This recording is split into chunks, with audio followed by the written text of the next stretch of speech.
huge equipment.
Hey, what's up, guys? How's it going? How's everyone doing? We are live. That's right. The countdown to 420 begins right now, guys, and I'm excited. How about everyone? Working on the new set. This is my at-home set. That way I can do these lives. I'm trying to get all out of weed till hubby gets home. That's no good. Oh, man. Um, but at least, yeah, at least he's coming home and with some weed. That's always a good thing. Doesn't show up empty-handed. That's a good man right there, Tracy. So, you guys, it is True Crime Thursday. That's right. And we are going to look at a special one today, guys. This happened in our lovely state, neighboring state of Arizona, which I don't consider Needles, California. I mean, a lot of people do. I don't, guys. Hey, what's up, Chris? What's up, Anthony? Tracy? Hey, what's up, David? Rachel? Got a lot of people. Nova Mike? What's up, Geneva? How's everyone doing? So this took place in Arizona, guys, not too long ago. It's a celebrity murder, too, that's unsolved for many, many years. It is the Sex, Lies, and Videotape, the real story. This is Hogan's Heroes, Bob Crane. He played Hogan, guys. So we're gonna get. Hey, Teresa, how's it going? Teresa Mitchell and Teresa Deller, I'm sure, is somewhere on there too. Um, so Bob Crane, that's what we're gonna get into today, guys. How crazy is that? So, man, he was into some debauchery, as they say, but something happened, and we don't sure really what happened. There's a couple suspects. We're gonna lay it out, and you guys are gonna put on your detective caps, and you're gonna tell me who you think killed Bob Crane, Hogan's Heroes, the beloved Bob Crane. Man, a lot of crazy stuff happened late 70s, early 80s. Who was it? Robert Wagner? Was that the one who supposedly killed not Raquel Welch? Was it? It was whoever got pushed over the boat. We'll have to do that one time. But I'm excited, guys. The deals just hit, so if you guys haven't seen those, jump on over to the Wild Weekly Deals, and you're gonna check that out. We got a good top 5 for you guys. Hey, Juanita, how you doing? Anthony, hey everybody. We got a good top 5. These are top 5 epic summer falling fails. That's right. Try to say that 5 times fast. Oh, Natalie Wood. Thank you, Teresa. That's exactly who it was. Raquel Welch. Who was I thinking? Was she the one that was on the show with him? Was that what I'm thinking of? What is it? The Heart versus Heart or Heart and Heart? Whatever that old show was. My grandma used to watch it, and I used to have to sit there and watch it with her. So I kind of knew a little bit, but I forgot it was Natalie Wood. So we're going to be looking at Bob Crane and that murder today, guys. We got the top 5. at 420, which is a jealous lover, probably, man. Um, wait till we get into it, man. This guy got around. I would love to cover Batman and Robin, the original series, because from Burt Ward's book, boy, they got into some debauchery as well. It must be the tights, right, guys? All right, so we're gonna roll the top five at 420 right now, guys, and when we get back, we are gonna get into some lovely, lovely weed. And we're gonna get high at 420, guys, and we're gonna get into True Crime Thursdays right after that. So go ahead and check this out, guys, and enjoy.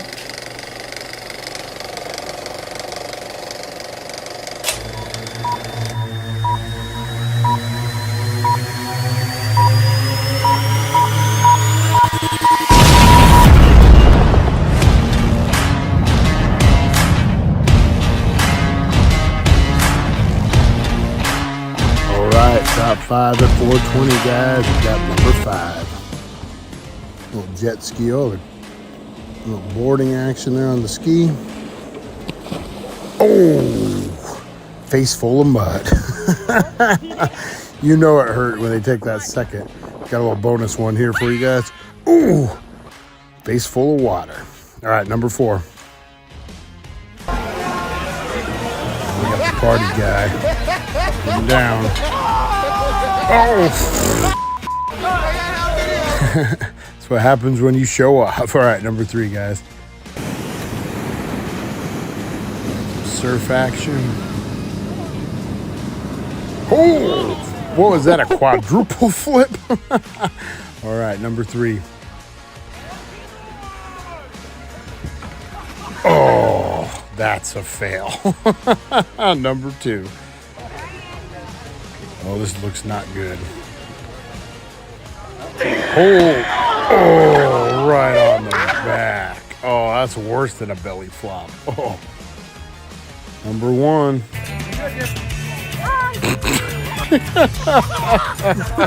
Nice trampoline. I think we got a bonus one for everybody. Here we go. Check this out.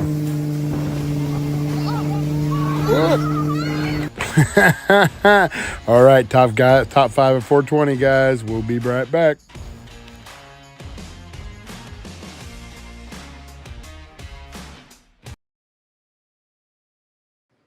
All right, guys, we are back. It's almost 420. Hope everyone's got their handy dandy lighters out. I know I got mine. We're going to jump into this. Before we hit 420, we got about a minute. Update to all you Ballers Club members. I am literally working, filling those boxes now, and you guys are going to be blown away. They will be available tomorrow. I'm going to go live on the Ballers Club after this, let you explain a little more. They are going to be available for pickup at 11 a.m. and forward on. I had to wrangle in Cheryl. You guys know how that goes. But so 11 a.m. tomorrow, and boy, woo, you guys are going to be impressed, man. It's pretty darn good. Up 420, guys. But I get it working. All right, 420, guys. Let's toke them up.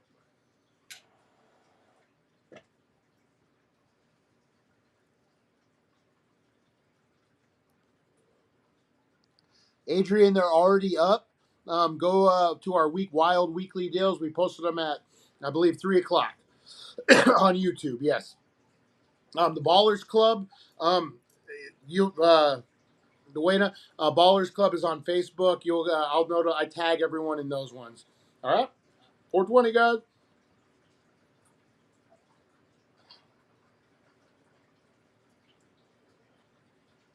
So what does everyone?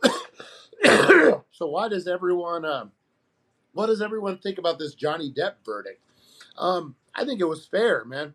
I think it was fair all the way around. She got a little something, something. He got a little something, something, or a little more. I think for him, it was more about vindication. I think he just wanted to prove he was right, and now he can get back on with his life, guys. So I'm gonna do right now. I've had this for a while.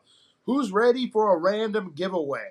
If I can see three people that say yeah, or just say giveaway. Three people type in giveaway. I got something really, really cool. Something everyone's going to want to see. Woo! A platinum vape. neon rolling tray, guys. Look at that. This is straight from Platinum Vape. If I can turn it off. Well, that's what it does, guys. It doesn't turn off, but 5, 4, 3, 2, 1. There it goes. It comes with a handy dandy bag. I've had this brand new. Where do I join? Teresa, go to the dailydank.com and click on VIP Ballers Club, and you'll see it there. A lot of good stuff happening on that one. All right. So I'm going to give away, let's see, a giveaway.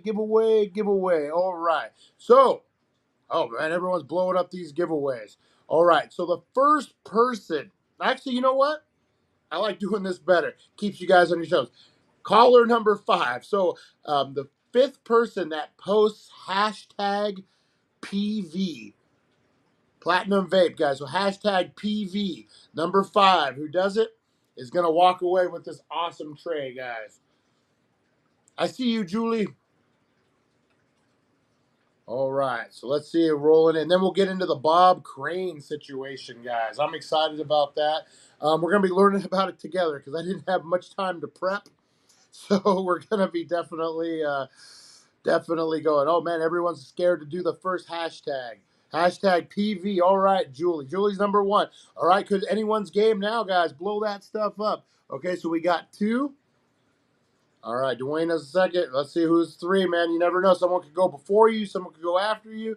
All right, here we go. Oh, we just got blown up. So number 5 is 1, 2, 3. Geneva. I believe if I did that right, Geneva is the winner. Congratulations, Geneva. Whoop. I think I owe you something else that I haven't dropped off yet, and it'll all be ready with your bag and stuff. So don't you fright on that. All right. Hey, how's everyone doing? Congratulations. I got plenty more. Got a lot of PV stuff when I did my visit. So don't you guys fret. We got plenty to go around, guys. All right. So I'm going to talk one more time before we get into this Bob Crane. What's everyone up to today? Brian, you look like Bart Simpson. Well, all right. You know, I got a good story on that. I do filmmaking. Was before we started doing the YouTube videos, I made films and I would go to schools and speak, usually to high school kids or like, you know, older kids, junior high, kids who would be into filmmaking and understand like what I was talking about. So one time I get asked to go to a school, local, and it's elementary school. I was not prepared for that. So which chat to comment on? You can comment on any of them. I see them all, Dwayna. They all come to me, depending on who you want to talk to. So anyway, so I'm in this school, and it's all little kids. So the questions were Bailey, did you direct Transformers? Did you direct Clifford the Big Red Dog? Did you make this movie? Did you make that movie? All the answers were no. But one person, hang on, guys. Teresa Mitchell. Oh, man, hopefully everything's okay with Joe over there, Teresa Mitchell. So one kid, about 7 years old, asked me about Planet of the Apes. And he said, hey, has anyone ever told you you have the same head as Caesar from Planet of the Apes, the gorilla? So I look at him and I say, no, no one's ever told me that, but thank you. And, you know, I go up a little bit, maybe. What do you think, guys? Maybe? I don't think the kid was wrong, but I don't think he was right. He wasn't right at all, guys. All right. So who's ready to get into this Bob Crane? So who's liking these days so far? Is this something that everyone's enjoying? The True Crime Thursdays, Fantastic Fridays, we got Movie Mondays, we got Trivia Tuesdays that's going to be going down. Wednesday is what? Weed Wednesday, which we got dinged with the 18 and older, which we normally do. That's who killed Bob Crane, a filmmaker. What kind of films? What kind of films? Because he was into some stuff, guys. So, sure, Rick. Oh, nice. All right, sorry, guys, I'm reading. All right, so we are going to get in right now. I got this fancy intro for you guys here. So here we go.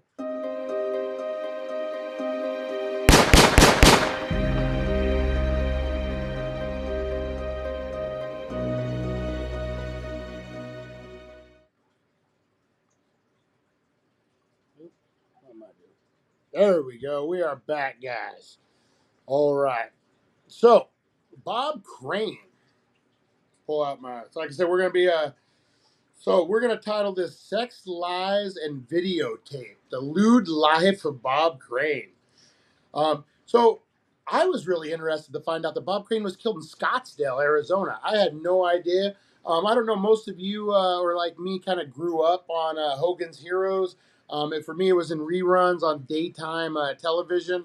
Like if I was home in the summer or whatever, usually on Phoenix, on the local Phoenix station, they would have Hogan's Heroes. Big shout out to Wallace and Ladmo. Who remembers Wallace and Ladmo? All you Arizona kids, man. It's similar to Bozo the Clown in Midwest. You know, every town, every city had their clowns of mourning and stuff. And Wallace and Ladmo were the Phoenix. Hogan's Heroes guy. Yeah, the Hogan's Heroes guy. All right, guys. So let me. I got a whole thing queued up for you guys. Look at this. All right. All right, some crimes are gifts to writers and tabloid journalists alike. With the public gravitating toward the lewd and the titillating, the more shocking and the sexualized the crime, the more newspapers will fly off the shelves. Imagine the morbid delight when in 1978, one of America's most popular sitcom stars was beaten to death in his Arizona home. With allegations that were dripping in sex, pornography, and bisexuality, the press and public would be enthralled for years in every lewd detail of the murder of Bob Crane, the wisecracking Lothario behind Hogan's Heroes. While the case is unsolved, one man's name would publicly be linked with the killing for 20 years. However, his guilt is far from certain, and investigators relive their oh, revealed there were many both in Hollywood and beyond who wanted Crane dead and buried. So man, so you're looking at this guy wasn't super popular. A lot of people wanted him gone. Let's see, he did some Twilight Zone stuff. Alfred Hitchcock Presents, Dick Van Dyke. He got his big break after Donna Reed offered him a guest spot on her show and developed into a regular role in 1963 and 64. In 65, he won the part that would make him a household name in Hogan's Heroes, and where he was, sitcom is set in a Nazi prison camp during World War II, where he was like the sergeant, I believe, of the POWs. Hogan's Heroes ran for 6 seasons. It was a huge hit. Let's see. During the show's filming, Crane became involved with co-star Sigrid Valdez, and divorced his then wife Anne Trezen, with whom he had 3 children. Bob and Sigrid would be married on Hogan's Heroes set in 1970s with co-star Richard Dawson serving as the best man. The Secret Life. Richard Dawson introduced Crane to John Henry Carpenter during the show's filming that previous year. With the two men becoming fast friends, Carpenter was a regional sales manager for Sony and frequently helped clients with video and equipment. The two men started going to bars together where the stars would use his fame to charm women. Some of the women involved would later say they had been unaware that they had been on camera. So, so the two men started going to bars together and would use his fame to charm women, with the two taking him back to Crane's home where they would film their encounters. So a lot of women didn't know they were being filmed. Not long after Crane and Carpenter sat down together for an informal interview, seemingly intended to publish the details in Los Angeles Singles magazine. The two talked about women, so they were into some stuff, guys. Let's see. A lot of filming a lot of women without their permission. In the 80s, with the invention of VHS, it went gangbusters. John Carpenter and Bob Crane would become great friends. They were known as the greatest pea hounds in history, according to Richard Dawson and Mark Dawson, Richard Dawson's son. So, those guys were running buddies, obviously. Did a lot of debauchery together. A lot of people probably were mad. Husbands, girls who didn't know, like if they're producing this stuff and like passing it out, man, that's pretty bad. So on June 29th, 1978, Victoria Ann Berry, Crane's co-star in production of Beginner's Luck, entered his apartment in Scottsdale after receiving no response to her knocks at his front door. Berry arranged to be at the condo to videotape part of her act, wishing to dub a new voice track over a scene from the play. The wall of the bedroom was covered in blood, more pooling out of Crane's battered head. He was severely beaten with a weapon and then strangled with an electric cord tied in a bow around his neck. What was used to bludgeon Crane was never determined with certain, but police later believed it to have been a camera tripod. All right, put that in your notes, guys. He might have been beaten to death with a camera tripod. The wall. Police soon arrived. The body was so severely beaten that they couldn't make a positive identification. Wow. Scottsdale police were utterly unprepared to investigate the size of Bob Crane's murder, lacking even a homicide division at the time. While the city today boasts more than 250,000 residents, in '78 the population was a quarter of that number. Despite the challenges, they tried to carry out an investigation and quickly asserted that the motives were personal and that Crane was likely knew his killer. There was no sign of forced entry on the property, and nothing was initially believed to be missing from the apartment. Forensic asserting that Crane was attacked in his sleep.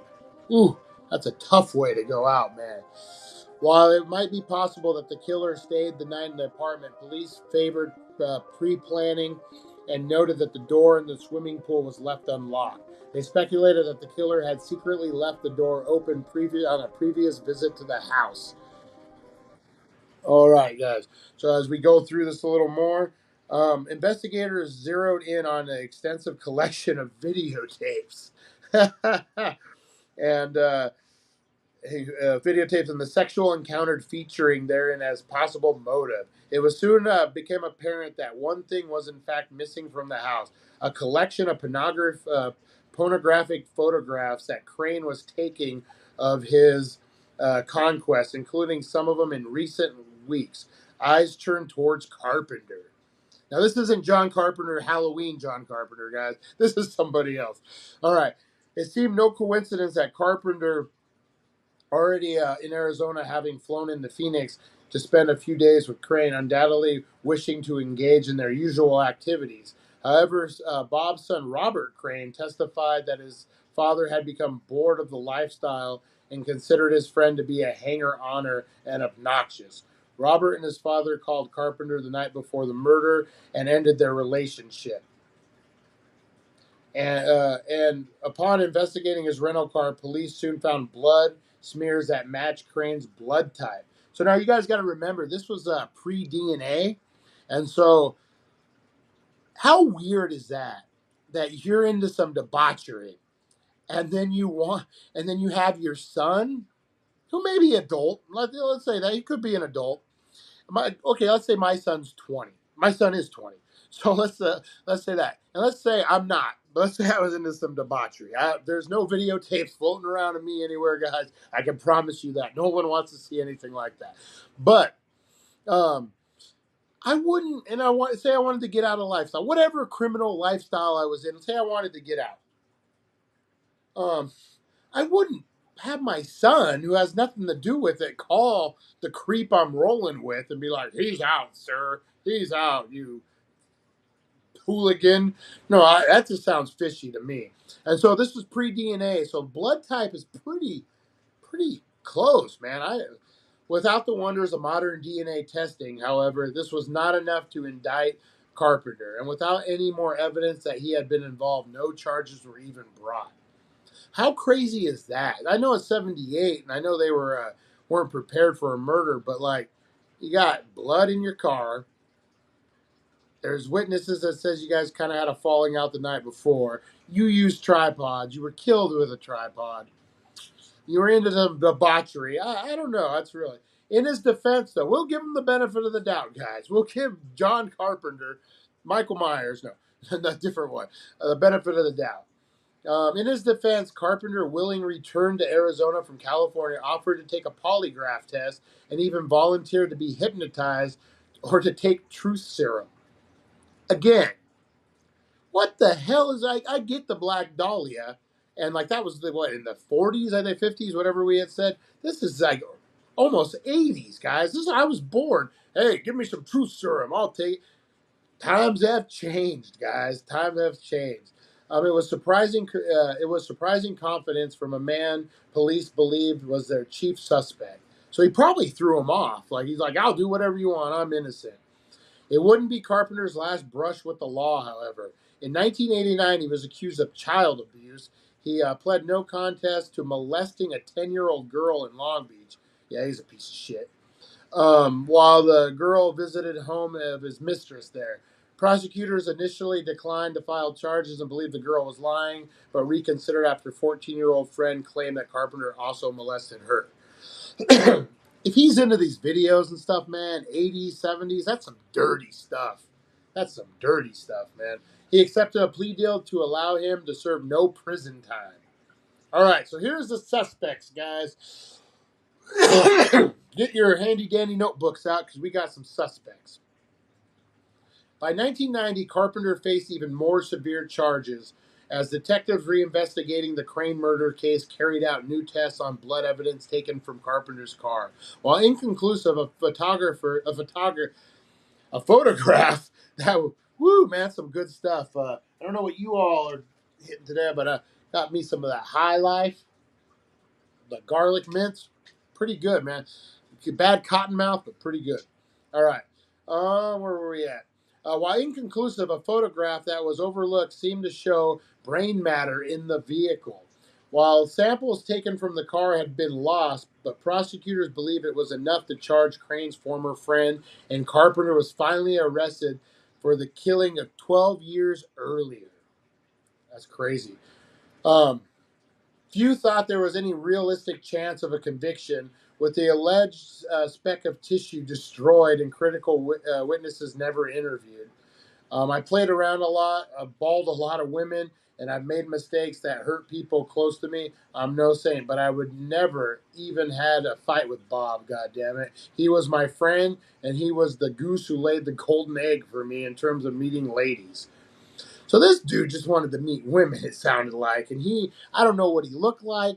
I couldn't really, every time I do John Carpenter, I'd get the Halloween John Carpenter. So at the trial, the defense tore the prosecution case to pieces, focusing on the complete lack of evidence and the inconsistency in witness statement. Yeah, crime that old, man. Like, and it was pre DNA, pre collecting evidence in a proper manner. I There's no way any of that like can be used. Roberts claimed that Carpenter and his father, this is the son, had ended their relationship was seemingly shown to be false, with the witness placing both men at a restaurant the night before the killing. So yeah, that sounded fishy to me too. The men were joined there by a woman named Carol Newell and an acquaintance, Carol Bear. So Carols met him and went to Carpenter's hotel room around 2 a.m. but didn't have sex. Carpenter stated he saw the women home and then returned to his hotel where he would phone Crane, begin to inform Crane that he had been unlucky with Bear. The two men wished each other good night, and Carpenter said he told Crane he would be leaving in the morning. The defense also disputed the alleged presence of brain tissue in Carpenter's car. It highlighted the absence of a murder weapon, stating that given his sexual craziness, he was not without enemies amongst many husbands and boyfriends. The prosecution allegations alleges that Carpenter was a closet homosexual who enjoyed sexual liaisons involving Crane through attraction to the actor, was weak, and left a bad taste. The jury found Carpenter innocent of all charges. Let's see. After the trial, Carpenter was fired from his job at Kenwood and maintained his innocence until he was found dead in his home in 1998 of natural causes. So, I don't know, man. Like, I think if you want to blame it on anyone, blame it on the police because they really dropped the ball on that. and I get it, the times and everything, but that's pretty crazy. I think it was, I don't know. I want to say it was Carpenter, but at the same time, what motive did he have? Like, I think the son misunderstood. I don't think that's right. Um, I don't know. I don't know. I mean, a lot of suspects, man. Husband, like maybe, you know what? If they said he was I don't, the closet homosexual thing is weird. You got to think it's the 80s, 90s, like even saying that. But like, I don't know. I remember it left. What was it? The Juicy Smollett case, where he faked a hate crime or whatever, and his defense was that one of the guys that he paid to attack him also had a crush on him and was a closet. I don't know. That left a weird, like, I didn't like it. And I don't like it in this case either. Like, I don't know. Maybe it could have been. Maybe he came on to Bob Crane. And Bob Crane's like, "Hey, dude, I like the ladies." And he's like, "Well, I got this tripod." But I mean, it was definitely a crime of passion. Like, whoever did this hated that man. He beat him to death. Not just one. Tripods, especially in the 80s, were heavy, man. I smashed my finger one time in one. Had my camera rig set up, and there's a quick release that drops it, and I didn't move my thumb, and like 20 pounds of camera, boom, popped it like a cherry tomato. So I know those things like weigh a lot, especially back then. If you're swinging that thing, I would say you get four swings if you're a normal sized man, in shape. You maybe get four swings on that and you're beat. And then to go and strangle him after you beat him, or beat him after you strangle him. I hate it when who was it? Brain matter falls out. What was it? Oh, he passed away. Bernie Mac used to have a joke. I'll beat that kid till the white meat shows. And I always thought that was good. The white meat, the brain matter. So that's what I think, guys. I mean, I don't know. Like, it definitely was a crime of passion. I'm going to throw up a poll here in a couple minutes, guys. So look for that to see what you guys think. Do you guys think it was? Do you think it was John Carpenter, or do you think it was an angry husband? Maybe a woman. I mean, it's a heavy tripod, but maybe a woman. I mean, I'm not a woman, but I wouldn't like my privacy, especially back then when those things were like absolutely no. We got like the invention of the internet. It's a little more accepted. It's not right, don't get me wrong, but like if that happens, people survive from that. In the 80s and the 70s, whew, not so much, man. Imagine being a woman of the 80s and having a VHS tape show up. If you guys watch that Pam and, what is it, Tommy and Pam on Hulu, they kind of dig into the scenes of that and exactly like what that did to her. Tommy Lee was kind of a hero, put up on a pedestal, but like she had to watch that video in depositions with these dirty lawyers that were just staring at her as they're watching her video. Times have changed, guys, and for the better, man. Big shout out to all the women and what you guys had to endure all those years, man. I'm sorry. Sorry, we're a bunch of pigs. But guys, I'm gonna wrap it up for today. Hey, no lag today, guys. We're actually doing pretty good. A second scoring, yeah, maybe, guys. All right. Appreciate you guys so much for everything. Weed Box, we're getting the June one. I'm gonna do a huge giveaway. Check out thedailydank.com. I had to get it. Check out thedailydank.com. Ballers Club, if you guys, I'm going to do an unboxing. Wait till it's a party in a box. Minus the box. You guys will understand when I see it. Ballers Club, guys. I'm going to do an unboxing, and I guarantee you, when you see these boxes, you're going to jump on over there and join, man. It's worth it. You get your own exclusive deals. The boxes are going to contain exclusive shirts just for Baller Club members. So we're running exclusive designs with limited edition. You're going to get an art print in every one. You're going to get a novelty, some kind of like prop, whether it be like a candle, something. You're going to get a piece of glass, so like a pipe, something like that. And then Cheryl sprinkling her fairy dust in there, guys. So, yeah, be on the lookout on that. Awesome. No lag for you guys. Thank you so much, Tracy. Actually, hey, Tracy, if you can message me info@rebelfilms.net, I can actually bring that. Yeah, tomorrow, Teresa Deller. I can bring your stuff to you when I go to my studio. You said you live in Golden Valley, and then, or if you want to meet somewhere, if you're not comfortable with that, that's cool. Whatever you want, I can mail it to you if it's driving back and forth. And then anyone interested in doing the blowing smoke, guys, I'm going to start filming some of those next week. It's in Golden Valley. That's the only drawback. Maybe some of you can carpool together if you want to be on it. Probably take a few hours, an hour a person, something like that. But I'm going to get you super high. We're going to see what prizes we can give out to you guys. Something new and exciting. So check it out. Wait for the Ballers Club. Big shout out. You know what? I'm going to start doing this every episode. That way you guys know it's special. Let's see here. All right, I'm gonna give big shout out to. I need like sound effects. I need like a hoo ha or a macho man or something. Big shout out to all Baller Club members. I'm gonna stop giving out last names. That way you won't get outed because it's exclusive club. We don't need your information out there, guys. Big shout out to Teresa, Anthony, Jeremy, Ed, Gilbert, Tony, Tammy, Dwayna, Geneva, Leanne, and Dwayna again. She's so nice she had to get in there twice. That's right, guys.